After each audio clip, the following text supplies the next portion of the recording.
mupiira gwendi naye nkimanyi akapiira akategeera era olunaku olwaleero gwenkyaziza enkuse busi akapiira tokategeera akapiira okamanyi bulungi otera kusamba namba ki kuba musanvu okuba musanvu mpozi musanvu eba defense oba eba midi eba wingi nange ngenda mbigwamu mbitegeera butegeezi okay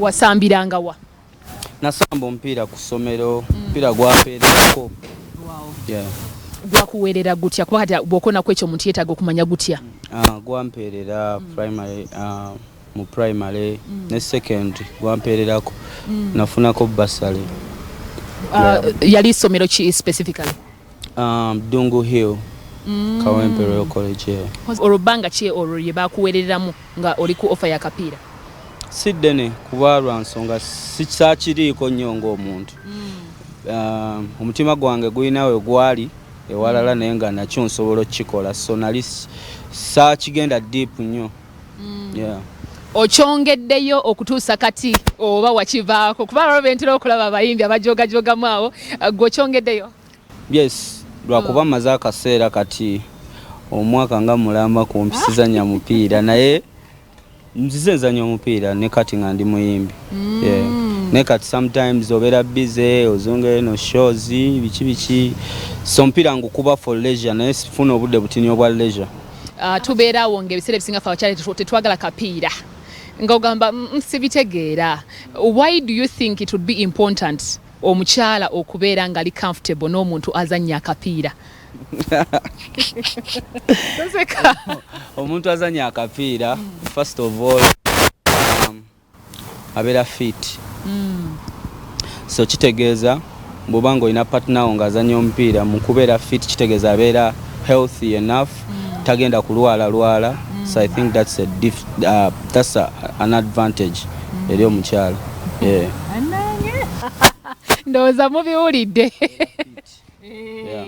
kubanga nze kennyini nze mukama n'amala nsaasira nenfuna omuntu naye ng'ayagala akapiira simanyi oba naabigatta akapiira n'omukwano mpiira ekizibu kati mpulira ng'aliwo omuntu alina okunkonvinsinga ekimala ngambe nti mu butuufu akapiira kakola kino na kino na kino sisuubira mu kalina engeri gye kaba kakontanamu n'omukwano gw'oba olina n'omuntu gw'oyagala because kiri most abantu abasinga kati nganze omupiira baguzanya for leisure tegusobola kuyingirira time jof si gwa amaanyi kimala n'omuntu if you're dating someone tigusobola okutwalira obudde I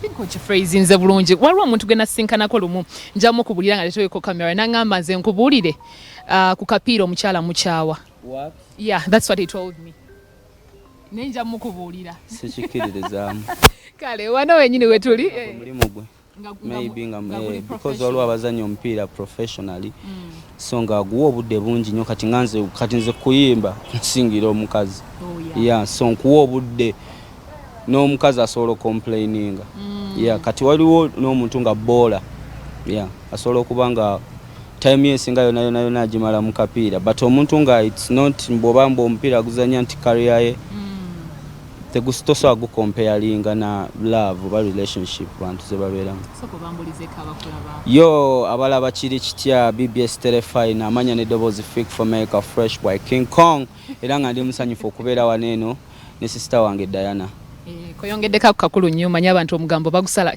kigambo ky'abantu kye bali bakusazeeko tobaganya kusalako kigambo ky'abantu kye bali bakusazeeko Fik mu bulamu bwo n'ogamba nti mu butuufu wano baasukka kyampisa bubi amazima amatuufu ze basazeeko ebigambo bingi naye siina kyenzikiriza kusukka I'll take it because nzikiriza mu kuba nti buli muntu alina endowooza ye bw'ojjanga gw'olowooza nga bwe tutudde waneeno oli bw'atulowooleza nti maybe waliwo embeera esukka ku kuba nti oli muganda wange oba mukwano gwange tosobola kugenda kukonvinsinga muntu oba n'ekyo nakyo tekisobola kunnuma so bingi nnyo ebitwogerwako naye siina kyenzikiriza kusukka because bandowooza ya muntu.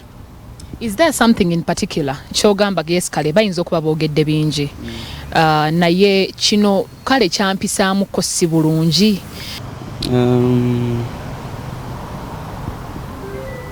I mean olwo nawulirako time nalaba abantu nga bagamba Fik Fameica omusasula n'atajja kuyimba kati ekisooka okumpisa obubi lwa nsonga nze nnwanye nnyo okufuuka kyendi olunaku lwaleero era omuntu okusasula ssente abeera aguze abeera mukama wange so omuntu bw'ajja ku TV n'agamba mu Fik Fameica omusasula n'atayimba kiba kikosa erinnya lyange kimpisiza ddala bubi so nakiwulirako si nti oba bazze bakinjogerako nakiwulirako naye tekyampisa bulungi.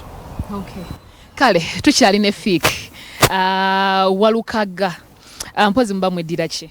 Tweddira kasimba akabbirongo. Yeah. Okutambula ng'omuganda kwo okumanyi tewani ntute tuveeyo oba saidi kimanyi neddira kasimba akabbirongo ndi musajja muganda. Wow. Tulina omupiira ogw'amasaza cup olunaku lwanca era baffe Ssaabasajja Kabaka yasiimye nti obuganda bugenda kuteekawo akapiira kera kabeewo Busiro ne Buddu.